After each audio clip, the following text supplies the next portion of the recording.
Hello दोस्तों, आज हम बात करते हैं कामायनी के बारे में। छायावाद युग के महान कवि जयशंकर प्रसाद की कालजयी रचना कामायनी के बारे में प्रत्येक युग के विद्वानों ने अपने अपने मत दिए हैं। आज यहाँ इस वीडियो में हम यह जानेंगे कि किस कवि, लेखक या आलोचक ने कामायनी को किस नज़रिए से देखा है, और यहाँ से किसी भी परीक्षा में प्रश्न जरूर बनते हैं। तो सबसे पहले हम देखते हैं कि कामायनी को दूसरी श्रेणी का कवि किसने कहा है। हजारी प्रसाद द्विवेदी ने कामायनी को दूसरी श्रेणी का कवि कहा है।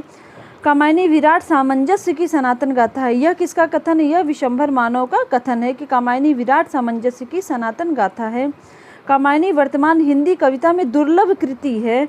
यह कथन हजारी प्रसाद द्विवेदी का है। इन्होंने ऊपर देखिए कहा है कि कवि दूसरी श्रेणी का है, और फिर तीसरे स्थान पे इन्होंने फिर कहा है कि वर्तमान हिंदी कविता में यह दुर्लभ कृति है, कि ऐसी कृति कई कालों और युगों में एक मिलती है। आगे देखिए, कामायनी मधु रस से शिष्ट महाकाव्य है। यह कथन किसका है? यह कथन रामरतन भटनागर का है। कामायनी विश्व साहित्य का 8वां काव्य है।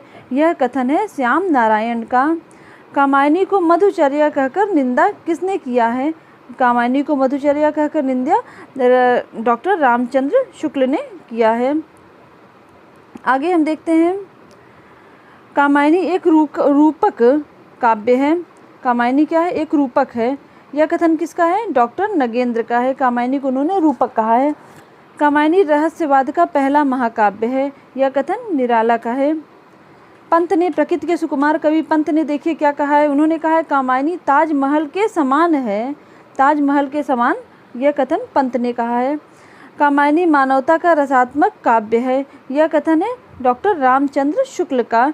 उन्होंने कहा है कि कामायनी मानवता का रसात्मक काव्य है। आगे देखिए, कामायनी छायावाद का उपनिषद है। यह कथन शांति प्रिय द्विवेदी का है। आगे डॉक्टर बच्चन सिंह ने क्या कहा है? कामायनी आधुनिक काव्य है। कामायनी को आधुनिक काव्य डॉक्टर बच्चन सिंह ने कहा है। आगे, कामायनी आधुनिक सभ्यता का प्रतिनिधि का महाकाव्य है।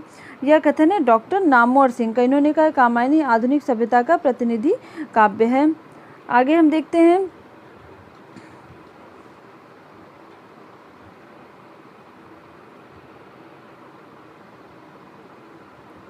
कामायनी एक फैंटेसी है। यह कथन किसका है?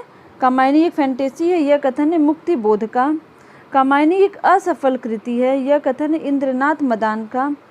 नंदुलारी वाजपेयी जी दो कथन कहते हैं। वह कहते हैं कि कामायनी एक नए युग का प्रतिनिधि काव्य है। नए युग का प्रतिनिधि काव्य है। यह कथन भी नंदुलारी वाजपेयी का है। और कामायनी मानवता का रसात्मक इतिहास है। कई बार परीक्षाओं में पूछा गया है कि कामायनी मानवता का रसात्मक इतिहास है। यह कथन किसका है? यह कथन नंदुलारी वाजपेयी का है। कामायनी संस्कृत काव्य विधान है। यह कथन रामस्वरूप चतुर्वेदी का है।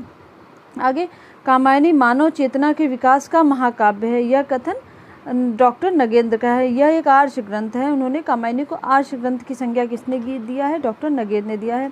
कामायनी आधुनिक हिंदी काव्य का रामचरितमानस है। यह कथन किसका है? यह कथन भी रामनाथ सुमन का है। इस प्रकार मित्रों, अगर आपको यह वीडियो और यह जानकारी अच्छी लगी हो तो नीचे कमेंट करके ज़रूर बताएं, और साथ ही यह भी बताएं कि आपको और कौन सी नई जानकारियाँ चाहिए। धन्यवाद।